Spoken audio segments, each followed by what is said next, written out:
নমস্কার, রাধে রাধে, জয় শ্রীকৃষ্ণ। আমি আপনাদের মাঝে প্রতিদিনের মতো হাজির। তো আজকের বিষয় থাকবে কিছু আধ্যাত্মিক তত্ত্ব নিয়ে আমি আপনাদের মাঝে শেয়ার করব। যে আধ্যাত্মিক তত্ত্ব বলতে গেলে মানে আধ্যাত্মিক তত্ত্বকে ভালোভাবে জানতে গেলে আধ্যাত্মিক পর্যায়ে ভালোভাবে পৌঁছতে গেলে আপনাকে সবার আগে পাপ পুণ্যি থেকে বেরিয়ে আসতে হবে। সত্যকে ভালোভাবে উপলব্ধি করতে গেলে, সত্যকে ভালোভাবে জানতে গেলে আপনাকে আগে পাপ পুণ্যি থেকে বেরিয়ে আসতে হবে, তবে সত্যের সন্ধানে পৌঁছানো যাবে। তো আসা যাক পর্যাপ্ত বিষয়ে। আমি যেটা বলছি আপনাদেরকে, যে বিষয়ে মহাকুম্ভে যে ত্রিবেণী সঙ্গম রয়েছে, যে পৃথিবীর কোটি কোটি সাধুরা মহাকুম্ভে সামান্য কিছু পুণ্য অর্জন করার জন্য তারা মহাকুম্ভে স্নানযাত্রার জন্য সেখানে আগ্রহী হয়, এবং কোটি কোটি সাধু মহাকুম্ভে স্নান করে তারা পুণ্য অর্জন করে।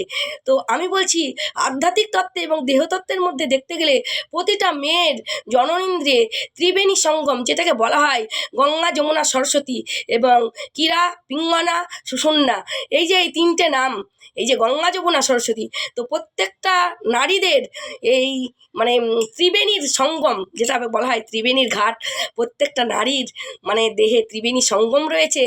যে ত্রিবেণী সঙ্গমে আপনার মহাকুম্ভে যে তরল গাঢ় আধো তরল এবং আধো গাঢ় যে অমৃত পড়েছিল চারটে মহাকুম্ভে। দেখুন, আমাদের এই ইন্দ্রিয়ের মধ্যেই যে চারটি আছে, চারটি যুগ, সত্য, তেতা, দাপর, কলি, এবং মানুষের মধ্যেই রয়েছে ত্রিবেণী সঙ্গম, ত্রিবেণীর ঘাট। নারীদের যে জননেন্দ্রিয়ে ত্রিবেণীর ঘাট যেটা রয়েছে, গঙ্গা, যমুনা, সরস্বতী, মেয়েদের মাসিক ধর্ম চলাকালীন সেটা গঙ্গাভাবে প্রবাহিত হয়, এবং যেটা সাদাস্রাব হয় সেটা সরস্বতী রূপে বিরাজ হয়। সুষুম্না, যেটা ভালো কিছু সে নিজে গ্রহণ করে, এবং কার্বন ডাই অক্সাইডের মতো কিছু ত্যাগ করে। তো মেয়েদের এই শরীরেই রজস্বলা মেয়েরা যখন হয়, তখন এই কিরা, পিঙ্গনা এবং সুষুম্না এবং গঙ্গা, যমুনা, ত্রিবেণী সঙ্গম মেয়েদের জননেন্দ্রিয়ে রয়েছে। তাই যদি কোনো ভক্ত বাবা এই মাতৃরূপে যে মায়ের যৌনদ্বার যদি কোনো ভক্ত দর্শন করে থাকে, তাহলে তার ত্রিবেণী সঙ্গম বা ত্রিবেণীর ঘাট দর্শন করা হয়। বাবা, রাধে রাধে, জয় শ্রীকৃষ্ণ। গঙ্গা, যমুনা, সরস্বতী মাতৃজনিদ্বারেই সব রয়েছে।